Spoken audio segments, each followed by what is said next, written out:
We've talked about toothbrushing in terms of dental decay, but it's also important for removal of plaque, which causes periodontal disease. I think the best thing to try and do is establish an oral hygiene as part of a general normal hygiene routine. So kind of make that the normal process in someone's day. They get up, they have a shower, they have their breakfast, they brush their teeth. That is part of their routine. That is not a separate entity to sort of the rest of their life, really.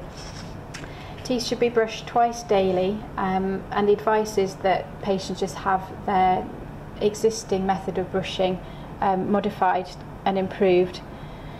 The advice is to use a small-headed, soft, round-ended filament brush that's quite compact and angled. And that all sounds quite a mouthful, but I think if you can encourage a family to buy a toothbrush for each child and it's being used, that's a step in the right direction. It doesn't have to be all singing and dancing.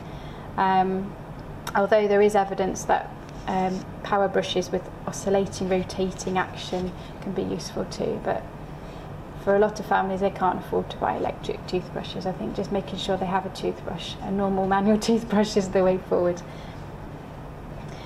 And again, incidental cleaning can be useful, but again, it all depends on the ability and the motivation of the person who's trying to do it. There's all sorts of weird and wonderful things that are added to toothpaste, either to whiten your teeth or to do this, that and the other. But toothpaste, the evidence is that toothpaste containing triclosan in combination with a copolymer or with zinc citrate are more effective than a fluoride toothpaste in improving plaque control and gingival health.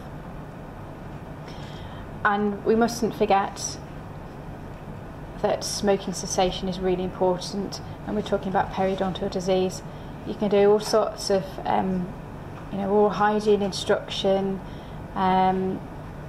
scaling and polishing and periodontal treatment, but if someone's a smoker, it's a bit of a losing battle. So I think one of the main things to focus on with periodontal disease is trying to encourage patients and signpost patients to stop smoking in service hours.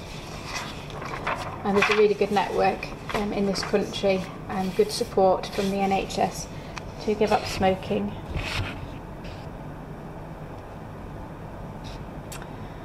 Mouth rinses are often used for people with periodontal problems, but and there's all sorts of things you can buy on the supermarket shelf. Some of them are basically coloured water with a little bit of alcohol in and don't really do anything, but the packaging might suggest otherwise. But the evidence is that chlorhexidine mouthwash can be quite effective in improving plaque control and gingival health when used as an adjunct to toothbrushing. But it's only really useful for short periods of time, so it might be for someone who's perhaps had extraction of wisdom teeth and they can't get in their mouth very easy to brush their teeth, so they might want to use a mouth rinse just to reduce the build-up of plaque, keep things nice in there. You can't use it for long because your teeth end up getting stained and black and patients don't really like it. Other mouthwashes contain essential oils or cetylpyridinium chloride, and they're said to be less effective. Now again, it's quite difficult to know really how effective mouthwashes, mouth rinses are for periodontal disease. It's difficult to quantify how much periodontal disease is actually prevented. And as you know, once you get loss of attachment, the attachment's gone. It's hard to find an improvement, to see an improvement sometimes, or measure an improvement. Again, in delivering better oral health, there is a summary of the main sort of things to think about when preventing periodontal disease. I won't talk you through all these again because it's basically all the things that I've just mentioned. But it's a good summary for you when you're trying to remember all these things when you're in the middle of an exam.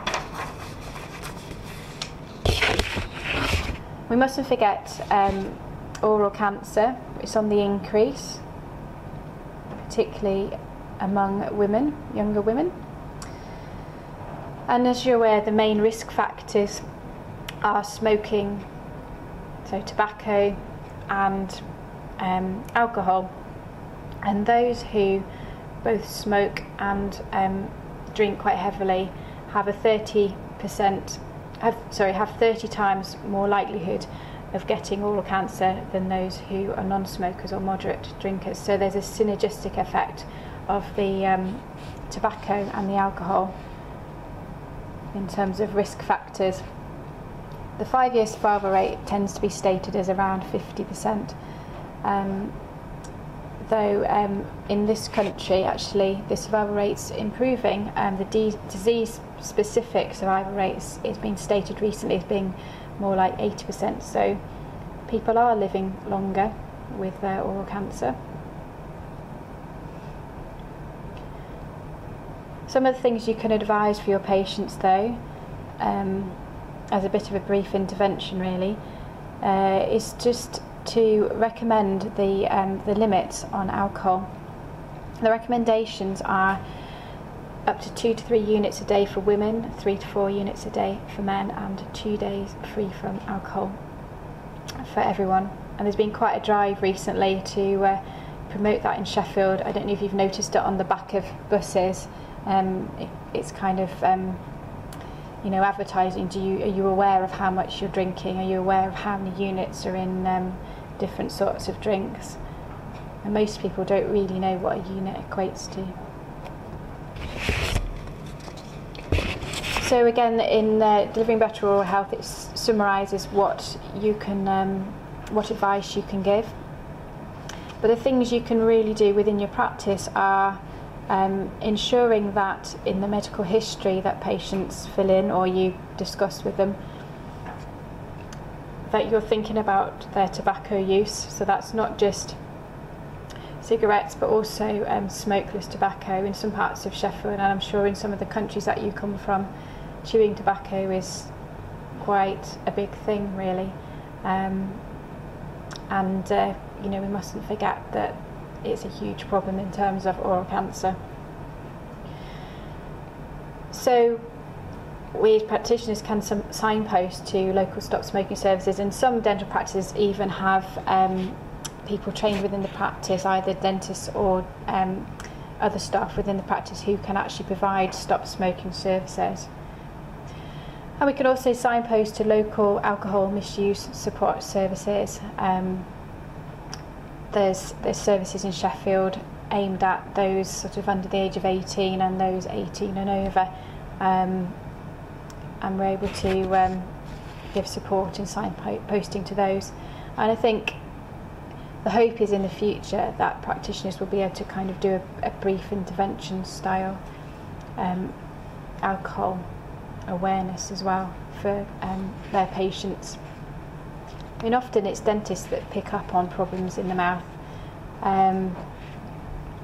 obviously oral cancer, but there are many other health related problems to do with excessive use of alcohol or smoking, and we're in a good position really to be able to advise people about the problems and really direct them to where they can get help for that.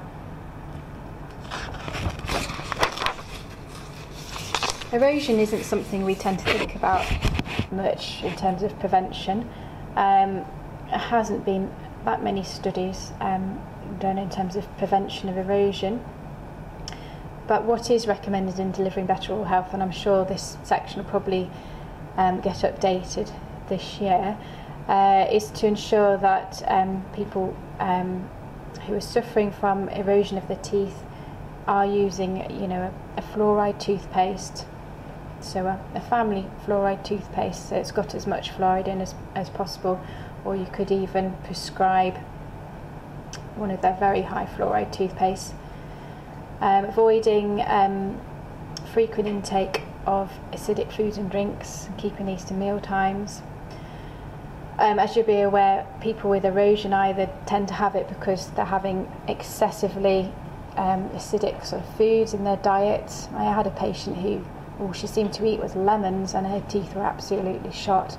She had a big issue really, almost like an obsession with citrus fruits. And her teeth they were so shiny, but there wasn't much left of them, just eaten away. Or Other people have erosion because they either are vomiting a lot, so that might be possibly because they're suffering from anorexia or bulimia, or they have gastric reflux. When I was pregnant, I did an awful lot of that when I had morning sickness. So there's all sorts of reasons why, you know, erosion happens, but you know, the things that you can say, sort of, don't brush straight after eating or drinking acidic food. Don't brush straight away after vomiting. Have a rinse with some water to get rid of that acidity before you get a toothbrush in there and start wearing things away even more. But really, for these people, you need to be looking on an individual basis, working out what the problem is, tailoring your specific advice. And you have to tread carefully quite often. You know, it can be a sensitive topic, especially if someone's got an eating disorder. And I've certainly been in a position where I've picked up on that with a young girl.